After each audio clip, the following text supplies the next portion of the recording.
Every story you think you know about the ancient world has been quietly rewritten. Not by historians, but by opera composers, Hollywood set designers, and Victorian painters who needed a good visual more than they needed the truth. For 2 centuries, we've inherited their imagination and mistaken it for memory. The horned helmets, the white marble gods, the doomed gladiators fighting to the death under a merciless sun. Almost none of it happened the way you picture it. Tonight, we're going back to the primary sources, the archaeology, and the inscriptions that survived to dismantle 10 of history's most convincing lies. Myth number 1. The horned Viking helmet. Picture a Viking, and horns appear on his helmet almost automatically. That image doesn't come from the Norse at all. It comes from an 1876 stage production of Wagner's opera cycle, Der Ring des Nibelungen, where costume designer Carl Emil Doppler decided winged and horned helmets looked suitably dramatic under theater lighting. Actual Viking Age helmets, the few that survive, are simple, rounded, and practical, built for function and close combat, not spectacle. Horns would have been a liability, catching an enemy's blade or a comrade's shield. The real Vikings valued efficiency over flair. Wagner's costume designer accidentally created the most successful branding campaign in Scandinavian history, one that still fools museums and movie posters today. Myth number 2. The plain white statues. Walk through any classical gallery and you'll see rows of pristine white marble, cool and austere. The ancient Greeks and Romans would find this genuinely strange. Nearly every statue you're looking at was once vividly painted. Skin tones, colored robes, gilded hair, and painted eyes that once made these figures look startlingly lifelike. Centuries of weathering, scrubbing, and Renaissance-era restoration stripped the pigment away, leaving bare stone that later scholars mistook for the original aesthetic. Under ultraviolet light, archaeologists can still detect traces of ancient paint clinging to the marble. The classical look we associate with elegant restraint was, in truth, a loud, colorful, almost theatrical wardrobe that time simply erased. Myth number 3. Cleopatra's heritage. Cleopatra VII is often imagined as the quintessential ancient Egyptian queen, yet her family tree tells a different story entirely. She descended from Ptolemy I, a Macedonian Greek general who served under Alexander the Great and claimed Egypt as his own after Alexander's death. For nearly 3 centuries, the Ptolemaic dynasty ruled Egypt while largely maintaining Greek customs, language, and intermarriage within their own bloodline. Cleopatra herself was likely the first in her family to even bother learning Egyptian. She embraced Egyptian religious imagery for political effect, casting herself as the goddess Isis. But by blood and culture, she was a Greek monarch ruling a kingdom that wasn't originally her own. Myth number 4. The pyramids' builders. For decades, popular imagination insisted that armies of enslaved people, whipped and starved, built the pyramids of Giza. Excavations near the pyramid complex tell a strikingly different story.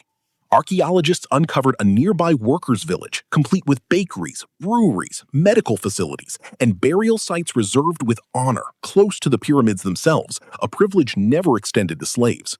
Skeletal remains show healed fractures, meaning injured workers received care and time to recover. Evidence suggests these were rotating crews of paid laborers, often farmers fulfilling civic duty during the Nile's flood season when fieldwork was impossible. They saw themselves not as prisoners, but as participants in something larger than themselves. Myth number 5. The gladiator death match.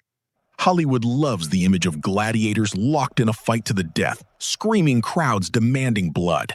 In reality, gladiators were expensive investments, trained for years at specialized schools, and their owners had little interest in losing that investment in a single afternoon.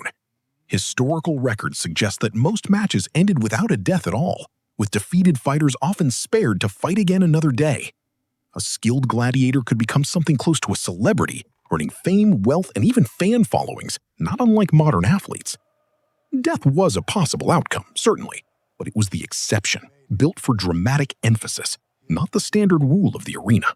If you're enjoying uncovering these forgotten corners of our past, take a moment to subscribe, hit the like button, and join the conversation in the comments below. It genuinely helps this archive grow. Myth number 6. Et tu, Brute? Perhaps no line feels more historically authentic than Caesar's final words as recorded by Shakespeare. Ironically, William Shakespeare invented it entirely, more than 16 centuries after Caesar's death, for dramatic effect in his 1599 play. Ancient historians closer to the actual event, particularly Suetonius, suggest Caesar said nothing at all as the conspirators closed in, or possibly uttered a Greek phrase to Brutus, something closer to "you too, child," a phrase carrying a very different, almost mournful weight. The Latin "et tu, Brute" never appears in any surviving ancient source. It exists purely because a playwright needed a devastating closing line, and history simply absorbed his fiction as fact. Myth number 7. The gladiator diet. Forget the lean, muscular physique modern films assigned to gladiators.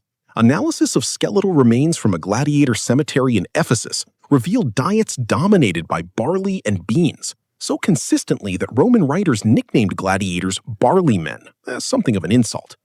This wasn't poverty, it was strategy. A thick layer of subcutaneous fat provided padding that protected vital organs and major blood vessels from blade wounds without necessarily being lethal, allowing fighters to sustain visually dramatic cuts that bled heavily but healed. Trainers understood something modern combat sports rediscovered much later. Surface wounds entertain the crowd. Surviving fighters make money. Their bodies were built for endurance, not aesthetics. Myth number 8. The single fire of Alexandria. The Great Library of Alexandria supposedly vanished in one catastrophic blaze, a single night of fire consuming the ancient world's greatest collection of knowledge forever. The archaeological and historical record paints something slower, sadder, and far less cinematic. The library suffered gradual neglect across centuries, shrinking funding under successive rulers, wars that damaged sections of the city, and scholars departing as political instability eroded royal patronage. Some collections were dispersed, others simply decayed from age and reduced maintenance. There likely was a fire, possibly during Julius Caesar's siege in 48 BCE, but it destroyed a portion, not the whole. The true loss was death by budget cuts, not a single dramatic ending. Myth number 9. Spartacus the Liberator. Modern retellings often cast Spartacus as a revolutionary, fighting to abolish slavery itself across the Roman world. Ancient sources suggest his goals were considerably more personal and immediate. Spartacus and his fellow escaped gladiators primarily sought to flee Roman territory entirely, reportedly aiming for the Alps and eventual return to their homelands in Thrace and Gaul. Nothing in the surviving accounts indicates he intended to dismantle the institution of slavery as a broader cause. His rebellion terrified Rome not because of its ideology, but because it exposed how fragile control over enslaved populations truly was. He fought for freedom, specifically his own, not for a revolution the Romans would recognize as one. Myth number 10. The Flat Earth Myth. Perhaps the most persistent myth insists that ancient societies believed the Earth was flat until brave explorers proved otherwise centuries later. Educated scholars in antiquity had already settled this question with remarkable precision. Around 240 BCE, the Greek mathematician Eratosthenes measured shadows cast at different latitudes and calculated the Earth's circumference to within a small percentage of its actual size, all without leaving Egypt. His work was studied, cited, and accepted throughout the Hellenistic and later Roman intellectual world. The notion of a flat Earth wasn't ancient ignorance at all. It was a much later myth, largely manufactured to make medieval and ancient thinkers look less sophisticated than they actually were. If these forgotten truths intrigued you, there's another story waiting on your screen right now. Explore it and stay with the archive.